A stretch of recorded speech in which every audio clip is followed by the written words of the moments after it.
ॐ समुद्रवसने देवी पर्वतस्तनमण्डले विष्णुपत्नी नमस्तुभ्यं पादस्पर्शमस्व मे। नमो भगवते वासुदेवाय गोविंदाय हिताय च। आइए आज के वास्तुशास्त्र के इस कक्षा में आपका पुनः स्वागत है। आज हम जानेंगे वास्तुशास्त्र के आधार पर विभिन्न प्रकार की भूमि का परीक्षण इस लिहाज से कि जहां पर हम भवन रिहायशी हो या औद्योगिक हो, विद्यालय हो या देवालय हो, इनका कैसे भूमि का परीक्षण करें, भूमि को चेक करें, टेस्ट करें वास्तु को ध्यान में रखते हुए, ताकि उस स्थल पर बनाया गया वह भवन, वह आवास, वह निवास, वह औद्योगिक प्रतिष्ठान या देवालय गुणकारी हो, शुभकारी हो, सभी के लिए कल्याणकारी हो। आइए सबसे पहले भूमि का परीक्षण। भूमि कितने तरह की है पहले हम जानते हैं। क्षत्रिय वर्ण की भूमि। क्षत्रिय वर्ण से मतलब है जो बलिष्ठ है, ताकतवर है। ऐसी भूमि कैसी होती है?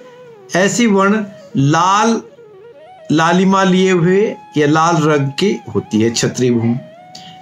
उस भूमि पर मूंज की घास उगी हुई हो, मूंज की वनस्पति उगी हुई हो, रक्त की जैसी, खून के जैसी गंध आती हो और उसको मुंह में जीभ से, जिह्वा से चखने पर कसैला कड़वा सा स्वाद हो। तो ऐसी भूमि कैसी होती है निवास के लिए या भवन बनाने के लिए? ऐसे स्थल पर यदि भवन बनाया जाता है तो राज और पराक्रम की वृद्धि होती है। कौन सी भूमि पर? क्षत्रिय भूमि पर। दूसरी भूमि है वैश्य भूमि। वैश्य भूमि नाम से पता है व्यापार के लिए, वो हरे या पीले रंग की होती है।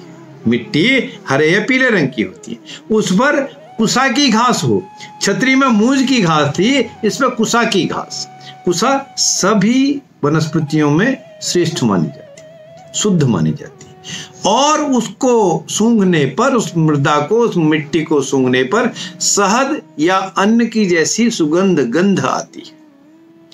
मुंह से चखने पर खट्टा सा स्वाद लगता है। ऐसी भूमि धन धान्य को वृद्धि करने वाली होती है। अब तीसरी कैटेगरी है शूद्र भूमि। जो मिट्टी काली हो, उसमें बहुत सारे खरपतवार, वनस्पतियां उगी हुई हो जाती हों, कामयाब होती हों,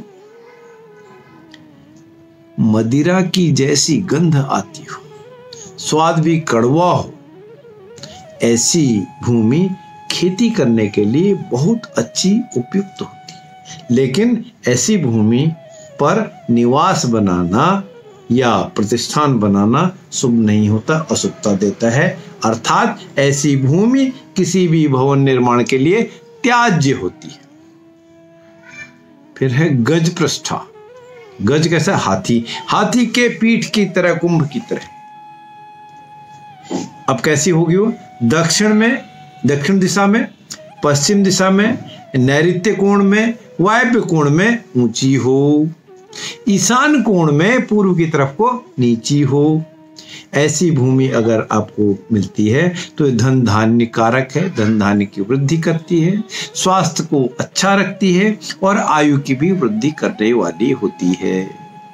कूर्म पृष्ठा, कछुए की तरह, चारों तरफ से नीची, बीच में ऊंची सी, चारों ओर से नीची और मध्य में ऊंची भूमि।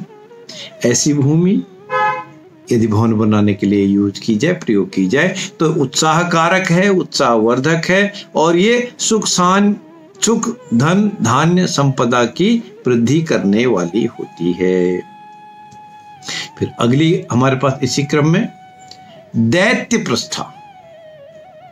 ईशान कोण, आग्नेय कोण, तथा पूर्व की दिशा में ऊंची हो, पश्चिम दिशा में नीची हो। ऐसी भूमि पर भवन निर्माण करने से धन धान्य सुख शांति का अभाव होता है, कमी होती है और ये नाश भी करती है। नाग पृष्ठा, नाग का फन की तरह पूर्व की तरफ में लंबी, पश्चिम की तरफ में लंबी, या दूसरी बात कहें पूर्व से पश्चिम की ओर लंबी सी चली आती हो भूमि और उत्तर दिशा की तरफ ऊंची हो तथा मध्य में बीच के हिस्से में नीचा हो, नाग के फन की तरह। ऐसी भूमि को यदि प्रयोग किया जाता है, देखा जाता है, तो इस पर भवन बनाया जाता है, तो इसमें रोग, मृत्यु, शत्रु वृद्धि, पति पत्नी या संतान की हानि होती है, इसका योग होता है। इसलिए हमको ऐसी भूमि में भवन बनाने से पूर्व योग्य वास्तुशास्त्री से विचार करना चाहिए और तभी कोई निर्णय वहां पर भूमि बनाने के लिए, भवन बनाने के लिए करना चाहिए।